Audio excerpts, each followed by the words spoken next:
nerdrotic.com. Based on what you've told me about Toy Story 5 and the very little that I actually watched, I got to break some news to everybody.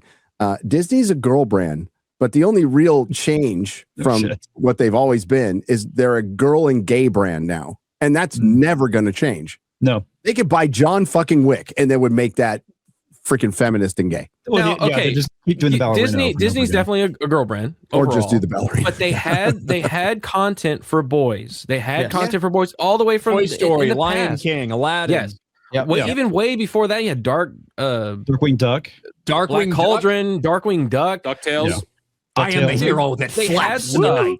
Because they understood there are boys that like certain things and girls that like other things, and they can have content for both of them, right? Now you have executives running it that do not view it from that perspective at all. And yeah, they have essentially taken Toy Story, which was truly a brand that would appeal to anyone, and they have skewed it very, very heavily towards a girl brand now.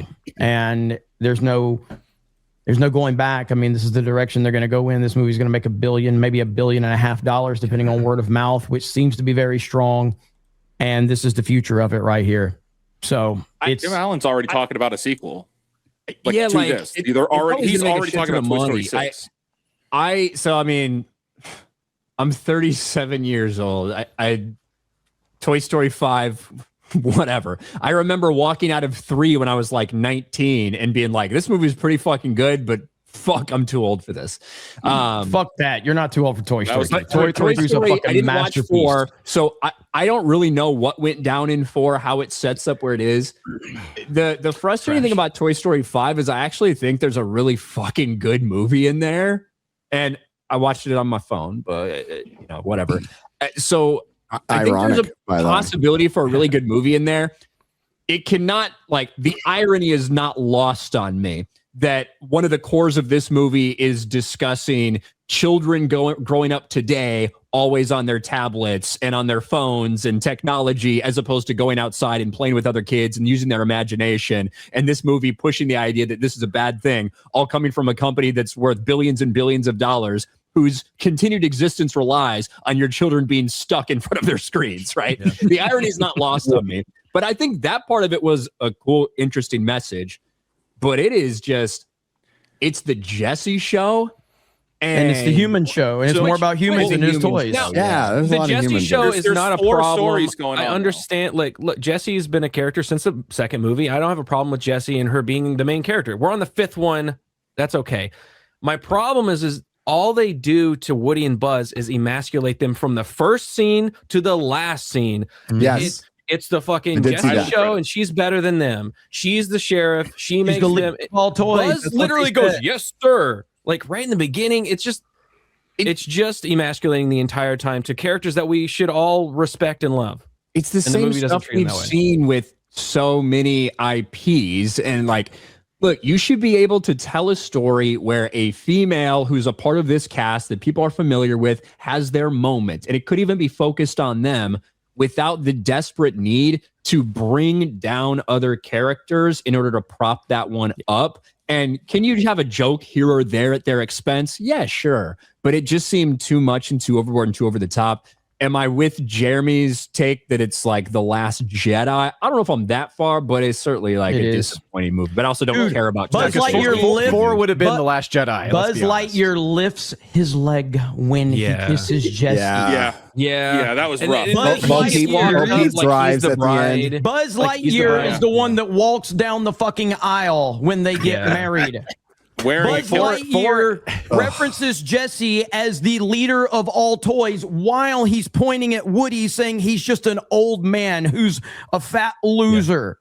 It's insane. Wow. The disrespect. Yeah. It's absolutely incredible. So Jessie is the leader where Bonnie's toys are. She's the leader there. Buzz was like, "Yes, sir," to her. Then we cut to Woody where Fucking Bo Peep is also the leader over there, and Woody's like a little bitch over there as well. That's all from 4. That's all from 4. That's all her from character. 4, so we just carry that shit over to the 5th one. Wait, that's my question. Is 4 the Last Jedi, and is this the Rise of Skywalker? Well, it is. From what I recall, it is for Buzz for sure, but I don't remember Woody being completely character assassinated in 4. No. Oh, they did it. He leaves everyone. He abandons everybody. One at a time. All you motherfuckers are crying like women. One at a time. Woody betrays his core identity in number 4. Like the whole theme of Woody is that you can rely on me. I'll never abandon you. In 4, he abandons. He's like, peace, bro. I'm out. Done. I got some porcelain ass over here. I got to smack. Yeah. Gary. We're talking about Toy Story, bro. I know. We talk about superheroes and Star Wars. It's just funny. He goes full feminist in 4. It's important though. Yeah, it is. It is important. I find it so funny. I don't understand. Like context matters. All of these motherfuckers sit there on Twitter all day and say these guys are bitching about laser swords and space wizards, and now you're going, we're talking about. Yes, motherfucker. This is what we've built our whole fucking career off of. I know. I'm about laughing just shit. because of the hilariousness of this. Like when Shad said, Woody betrayed his core identity. Hey, listen to me. Listen to me. Toy Story is far more important from a cultural standpoint than fucking Star Wars is because of children. It's far more important. And so when children are being taught that these heroic figures that built the whole fucking $1 billion franchise can just be shit on at an early age, that is how you indoctrinate the culture right there. So it's really fucking serious, and we should take it seriously. If you want to go, if we're gonna sit up here and talk about fucking Spider-Man and Lord of the Rings being serious, then so the fuck is Toy Story and video games. So ran about Wreck-It Ralph 2. Lord of the Rings is more serious than both. Fuck both Wreck-It Ralph. Wreck-It Ralph 2 was. Can you imagine if Tolkien was here and he found out he was being compared to Toy Story 5? Disney. He hated Disney. Tolkien was based on that one. But I really do not remember Toy Story 4. I remember liking it and saying it was fine, but I don't think it was part of the 3. But I never went back and watched it, and I've just completely forgot about it, and I never wanted to revisit it. And now I know the internet has decided it's the worst movie ever, so I recognize the hate for it, but I can't pretend that I shared that hate after seeing it one time. I just don't remember it. This movie, I hate big time. And so maybe I'll have to revisit 4 to kind of get a refresher. It's kind of the same thing. It's really, you'll see the same stuff in Toy Story 4 than you did. I think this is worse. I want to say like it's worse for the characters of Buzz and Woody, but the 4 is almost just as bad on Woody. Like, he completely abandons his whole again, there's a scene, and it's little things, but like when Bo Peep and him get in the car and she goes, move over, I'll drive. Woody. Yep. Yeah, he's driving bitch. Yep. By the way, why is it in this world all the little girls play with toys like boys play with toys? Little girls don't play with toys like that. No. You know? Like, and I said this, the black family that's on the fucking ranch, a fucking tech wizard is the dad. Okay. They were Indians. Whatever the fuck, they were brown. Okay. So it makes sense. They were minority. Why is there a fucking farm with horses and the dad is constantly on Zoom calls telling everybody how to work their technology? That means that the mom is the cowboy of the fucking ranch. Get the fuck out of here. The fuck out of here with this bullshit. Were there any white human characters? I don't think so. They were the bad guys. The bad girls. Yes, the girls that bully her. They're all white ones. They were the white kids were the bad kids. Yep. Shocker. All that Disney. little shit. And you know that they do that stuff on purpose because they talk about that's how they think about stories. It's all propaganda. They put their little stuff and all that because they pointed out, they go, all our messages aren't in this movie. That's why that movie's bad. Hey, all those white kids, stay away from them. Go make a black friend. Yeah. Okay, go find a brown That's friend. their entire aim. It's to create alternative stereotypes. It's never been that stereotypes are wrong. They just want to create theirs, so you judge the world in their way. You see those two blonde-haired, blue-eyed white kids? They're evil. They'll bully you. Yeah, that's Don Jr. and Ivanka over there. Don't go near them. They'll kill you. Blonde-haired, blue-eyed devils. I had the same problem just don't buy a phone that I had with Masters of the Universe. Because it's the same thing. It's the same level of punching down on guys. through the whole thing. And it not starts to that level. It starts off. Hold on. But I tend to agree more with Wizard than I do with Shad on He-Man. Do I need to crank my mic up? You gotta. It's a little. It's a little low. Because I will. I mean, is it a little low? Yeah, it is a little low. Tech problems. All right. So the problem is it starts off where it's like, you're cracking jokes on Buzz, you're cracking jokes on Woody, and then it just keeps going. And it keeps going, and then then it's not funny anymore. And then you're like, oh, you're still going. And then at the end, it is like the final kick in the balls of doing the whole wedding scene. Buzz kissing Jesse. He's got the leg pop. Woody getting in the car. Bo Peep is driving. It was a build up. Them riding female horses. Them riding female horses while Jesse had bullseye. The rainbow unicorn or whatever that was. Yeah. And Buzz goes like, "Ooh," to the rainbow unicorn. Go ahead, though, Wizard. You were on a roll. That's what I mean by it's like you can have if you have one or two of those jokes that is as a joke, it's one thing. But it was running throughout the entire thing when it came specifically to Buzz. From what I saw. So when little boys watch this movie. And they go, I want to be a space ranger. I want to be a cowboy sheriff. And they see these guys look like bitches the entire movie. I want to be a cowgirl. That's what they want. That's what they want the little boys to say right there. I want to be like Jesse. Did we ever do that to Jesse? We didn't make fun of Jesse when she was in the movie. Right. Nobody did that. Because they respected all the characters equally. So for Wizard's point about the Masters of the Universe thing, I think that for the most part, Toy Story would be worse because Buzz and Woody are such established characters as opposed to, like, if you're talking about Adam and stuff like that and He-Man, like just taking Adam as an example, obviously he's like just in the beginning stages type of thing. You know what I mean? And people are still doubting him as opposed to them having 20, 30 years of experience with a character. I also want to have a piggyback off of that. I think the difference for me is in context, in universe, He-Man in that movie was not emasculated. He did defeat the bad guy at the end. He was respected at the end. Even though they made a joke about, oh, He-Man, they were still like, let him cook, let him do his thing. Like, they still respect him. In this, in universe, in this context of the movie, they don't respect these two characters. They make fun of them the whole time. The makers of the movie made fun of them. Like, that's, for me, that seems to be I agree with your point, I'm not saying that but I still think Adam was mistreated terribly in He-Man. It's like the same flavor of bad, right? Like, not the whole full context story-wise, but it's like the way that they punch down on Woody and Buzz is very similar to the way that they were punching down on He-Man. Very similar to the way that they punched down on Superman in the James Gunn movie. Very similar to the way they punched down on Peacemaker in the Peacemaker show. It is done from a place of bad faith for male heroes. That is it. Now you could say like, oh, well, this one thing in particular about Masters of the Universe is great. Which Shad, no, multiple things, because there is multiple positive. Shout out to Tom Connors, baby. Let's go, Tom Connors. Let's go. Hey, I wasn't here last week to defend it. I'll defend it this week. No, there are multiple things of positive masculinity in the whole Master of the Universe film with Man-at-Arms and He-Man. They say Man-at-Arms is bad. The creators specifically say that Man-at-Arms is there to show the old version of masculinity, which is bad. This is why I actually think it's the intention that matters. Because there is the actual content. There's interpretation of a movie.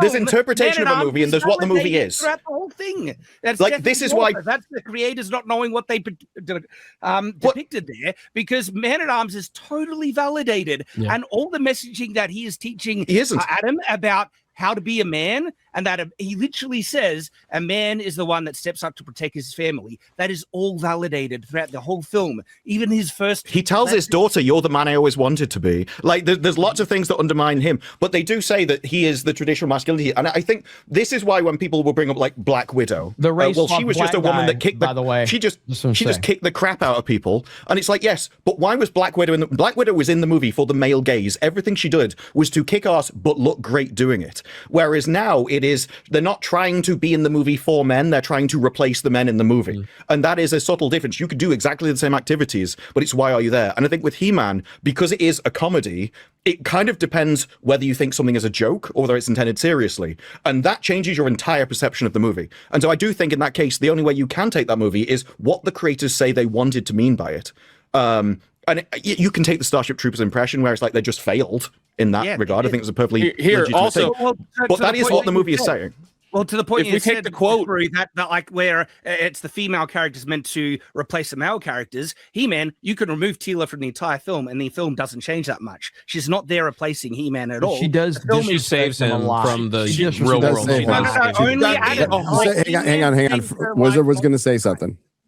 Yeah, just to follow up on what Disparu is saying, if we take the quote from the Teela actress here, she said, "It's hard to talk about Teela without talking about her relationship to her father, because I feel so much of who she is has to do with how she was, I guess, let down as a kid. She's affected by toxic masculinity just as much as the men in the film, and I think she sort of adopted masculinity to protect herself in this very masculine world." So that's a direct call out on Man of Arms as being toxic masculinity. Actors are up until the credits of the film. In that same Entertainment Weekly article, there is another thing about Man at Arms where it says he is the old traditional masculinity, and it specifically says that he is something along the lines of he is not wrong about all things. Which is right. No, he's not wrong about some things, which means he's wrong about most things. That's why he's in the movie, to show you the old trope, which needs to be changed by what He-Man currently is. So I want to go back to Shad, because you made a point about Teela, and you said only when he's Adam is she disrespecting him. Right? Yeah, well, he's not two different people in that movie. That is a misread of the movie from what you know about the source material. That's the point. That's the problem, Shad. Go ahead. I'll let you make your point, and then I'll counter. Go ahead. Well, Chad. I got thrown off because I was trying to answer, and then Disparu said something, and I didn't. What did you say, Disparu? I said in the movie, he's not two separate people. He's one person who gets more power. So people are referring to the source material with regards to the movie, and you can't do that. You have to comment on what's about the movie. So there is not two He-Man or two He-Men, whatever it is, in the movie. It's the same person with just alter ego. No, but when he becomes He-Man, he is stronger, and he saves her multiple times, and she acknowledges that he is more powerful and that he is the hero, and she doesn't show him up at all. And if you're trying to say that, the message that the actors are trying to say, that Man at Arms represents toxic masculinity and that he wasn't right in everything, reference a point in the film where the film literally contradicts the message that Man at Arms is giving in the film, like a line that he gives or a scene that happens when actually he says to his daughter, "You are the man I always wished I was." People are using the muscle bit. That's right. Women don't mind men like strong men. This is look at the line. This is the modern man. So he became him. I don't think you're reading the line correctly there, because that's Man at Arms literally saying that being a man is really important. So therefore, I want you to be a man, and you're the man I always wish you could be. Kind of you made him so mad he left. Yeah. No, he's here. Yeah.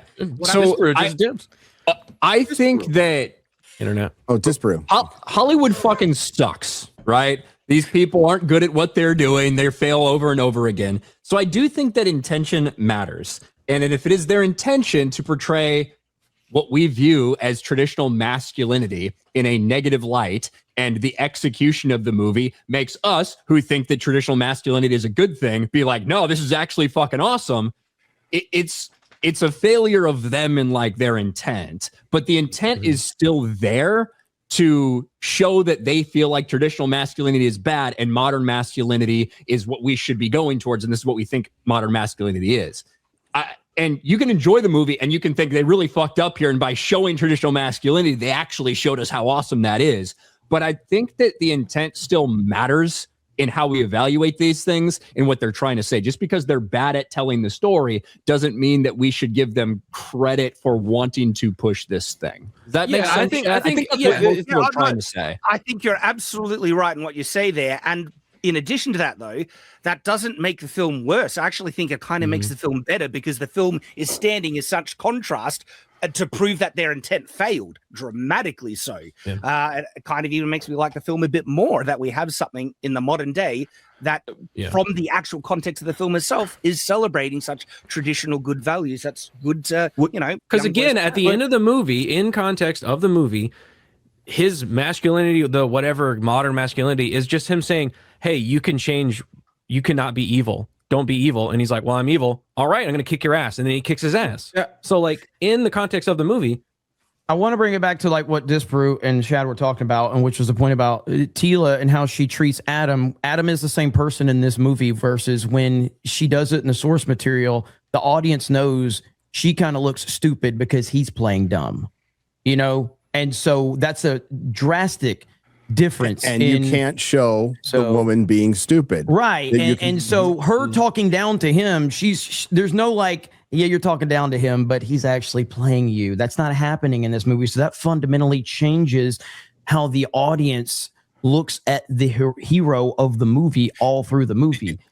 And that is a fundamental issue with that's my main issue with the entire He-Man movie is his treatment. And if he's playing everybody and they are talking down to him, that's fine because he's outsmarting them and they actually look stupid to the audience. But in this case, that's not what's happening. And that changes everything about it. But you know what fixes that? In response. The thing that fixes it is the fact that he is the one that is able to rally everyone to fight together and to win. He is the one that wins the day, and she is still relying on him. With the power of HR.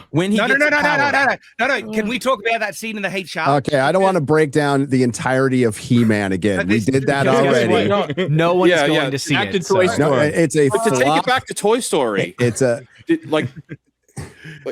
To take it back to Toy Story, though, and to play on Jeremy's point, which also I hope ties up the Masters of the Universe part, you're not laughing with them. You're laughing at them. Yes. And that's the key difference. You as the audience member are laughing at Superman getting kicked in the balls. You're laughing at Peacemaker. You're laughing at Woody getting eaten by a pig. You're laughing at at Buzz being emasculated down the aisle for his wedding. It's like laughing at Woody riding a girl's horse, and Buzz he gets on the little horse. Yes. It's all you're laughing meant at from them. that. Yes, I think the Buzz horse it's done in bad faith, and that's the intent that you're talking about. Somebody brought up intent, or I think Ryan brought it up. Like that's the intent behind it. Is what do you want the audience's perception of this to be? And it's Disney's perception. Well, it's Hollywood's perception for the most part. It's Hollywood, but Disney's the worst culprit of them all at doing the intersectional feminist bullshit, and they're never gonna fucking change. It reeks throughout what I saw of Toy Story 5. I completely agree with Jeremy's take on it. I nice little message there, but it gets lost in I don't give a shit. If I'm going to watch a Toy Story movie, I want to see Woody and Buzz Lightyear. That's what I'm going to see. I don't care about Jesse. I don't care about fucking Bo Peep. I don't care about any. They're nice little side characters. That's fine. But if you go back and watch Toy Story 4, it's the same shit. It's the same shit that's going on in Toy Story 5. It's Lasseter-less Pixar. That's what it is. It's missing John Lasseter. You can definitely see that in this movie. And that's why I don't give a shit about Pixar anymore, ever since they got rid of him. But as far as intent or whatever, this is Disney being Disney, and it's still going to make a ton of money. And we can sit there and argue about, well, there was a good story in this or not. And listen, I can't pretend to care about. I'm fucking Ryan. I'm 57, and I'm sitting here watching a Toy Story movie by myself. I'm like, fuck, I can't fucking do this. But it doesn't make Jeremy wrong at all. Jeremy's completely right when you're talking about these messages getting to children, because that is Disney's intent. That is their entire intent for making why else do you think they make a Toy Story 5? You think it's for artistic reasons? You know, they needed to get butts back in the seats. They knew this would be easy, and they could still do the same shit they were doing before, and it will get by some people. Indoctrination. The only thing I will add to the box office is I fully believe it will make over $1 billion. But I also fully believed that Lightyear would have done more than it did. And I don't even think word of mouth affected that. I think it flopped from like opening weekend, if I'm not mistaken. Yeah. So we'll see. But based on everything I'm seeing, word of mouth is going to be extremely strong for Toy Story 5. And generally speaking, it seems like most people are enjoying it. And I haven't seen anybody have as hard of a take as I have outside of Fake Wizard. We're like the only two that I've heard say it as bad as we have, outside of a few people trolling on Criticlist, and I can't even tell if they're serious or not. But yeah, we'll see what happens. But I expect it to make over $1 billion easily. Actually, oh yeah. So yeah, I mean, $17.5 million on its preview night. Entire run, right? How much? Didn't Lightyear make 200 million in its entire run? 226 million in its entire run. Crazy. Well, not having Tim Allen voice him was Chris stupid. Evans, not a movie star. Not a movie star. Also forget though, Disney got involved with Florida's politics that year too. Like, yes, they did. When the whole "Don't Say Gay" bill was going around, and it's like, there was and then also lesbians the in videos got leaked, and we have people saying we're going to indoctrinate your children. And it's like, oh, and we have this new regime at Disney, and everybody's like, well, things are going to change. It's the same motherfucking people. Yeah. Remember, the CEO was involved in the Galactic Star Cruiser. So like these are Huge success. And huge success. So like they can want to change all they want. They can't. They're unwilling. They can't. They're controlled. They're captured by their employees. Completely politically captured by their employees. So they're not going to change. And why should they? When Toy Story 5 goes out and makes over $1 billion. Yeah. Like that is depressing, isn't it? Because what Jeremy, it's a reality, you know. It's like Lilo & Stitch live action. Everything that I'm hearing about Toy Story 5 sounds spiteful and, you know, deconstructing of the, you know, classic heroes that we love. And so I don't want to see it, but the fact that it's going to make so much money, it's just going to justify Disney doing. From the moment that Woody is on screen to credits, they are making fun of him. By all means, make reviews. Jeremy did a review. Drinker did a review. Everybody's probably going to do a review if you saw Toy Story 5 and speak your honest opinion about it and see, you know. Because it does matter. Like you say, like, oh, you're 50 or whatever. Like, it doesn't matter to you, but like, I have kids that are that age that might want to go watch the movie. Other people it is still just as important. I try to stay in my wheelhouse, as you know, Garrett. So like I can't say I'm a Toy Story expert other than taking my kids and how old this fucking movie series is. You know, taking both kids. 95. Yeah. It predates one of my kids. That's how old it is. So just to be clear, I don't think that this is not important. The reason I was laughing so hard is it's because Toy Story. No, I get it. Because everyone fucking exploded with more passion than we've had for anything, and it was just so fucking because it's important. Because everyone was talking like I don't give a fuck about Doctor Who or MCU shit shows. I don't give a fuck about any of that shit. I don't give a single fuck. So I care about the fact that Toy Story is one of the most iconic child brands in the world ever. And it's been complete. It's one of the most relevant. Got to be in the top for America. In the top 3. Yeah, and I think that the original Toy Story trilogy is perfect. I think the only better trilogy is the Lord of the Rings trilogy. Outside of that, Toy Story is the best trilogy ever made. Back to the Future. And I mean that's an argument there too. But as far always bringing some random bullshit. Paddington's good. They are good. They're really good stuff. Okay, not your Paddington cartoon. Okay, Paddington 2 especially. Fired Rachel. It's not a cartoon. It's live action. But you just bad about Paddington. Okay, Jeremy, you saying it's created Paddington. I've honestly never seen a Paddington movie. They're really good. I've heard they're really good. I've heard they are really good. So. They're like an island oasis in the desert of shitty kids movies. You're literally, like, oh man, this is good. Here, the only 2 things I think about when I see Fake Wizard on my timeline is he hates to switch to and go see the Sheep Detective. That's really all I think about with you. So it's breaking. And anytime you tune it, and anytime you listen to D-Day Cobra, you're just hearing about a guy who was in retail who could drive a forklift. Yeah, that's right. And talks about Titanfall 2. Jeremy, were you saying that Toy Story trilogy is better than the Star Wars original trilogy? Yes. Yeah, because Toy Story 3 is better than Return of the Jedi. Wow. It hit the ending. Because Toy Story 3 is better than Return of the Jedi. You know, you can have one. Piss off with that. I love Return of the Jedi. I have major problems with Toy Story. I love Return of the Jedi, but Toy Story 3 is a perfect movie. Quentin Tarantino agrees with you. He says it's one of the greatest trilogies ever made. He says it's the greatest trilogy. He says it's better than Lord of the Rings. Yeah, he's wrong. Well, he doesn't like fantasy. Andy shouldn't have given away the toys. I've got a big problem with that. It's all fucking Andy's fault. Well, again, if you never revisit that, you're left to interpretation of what happens, and that's the perfect ending, is to leave your mind wondering. Now, once they go back into the world in 4 is where you're like, oh shit, now it's real. Now we have to start, being serious about it. And now we realize Andy is probably in his 40s or 50s. He's probably twice divorced. He's probably drinking. He probably watches porn all day long. That's essentially what's going on because they won't talk about him anymore. Yeah. They won't address him, or he's probably a Trump supporter and a white supremacist in the world of Pixar. And that'd be awesome. That's the perfect ending for Andy. Isn't there like a theory that Sid is like a pizza delivery guy? Like, no, he's a trash guy. He's a trash guy. He's wearing the same shirt and everything. Yeah, trash guy. That's what it is.